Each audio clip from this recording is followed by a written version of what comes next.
Alright guys, in this video I'm going to show you how you can play Valorant with a controller on PC. You want to open up the browser on your PC and search for reWASD and click on this first website that pops up.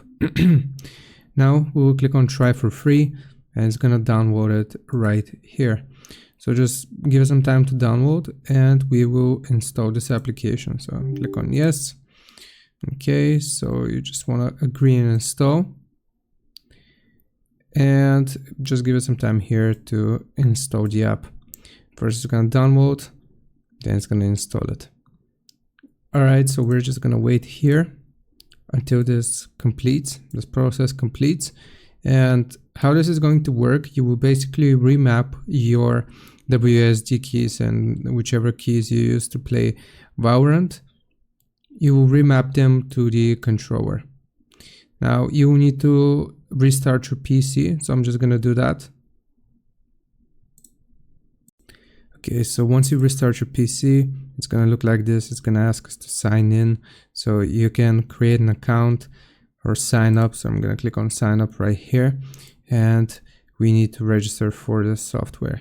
So I'm just going to put my information here and click on register.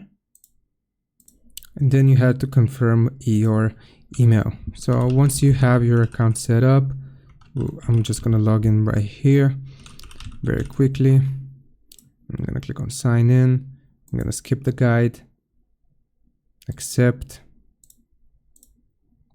and close this.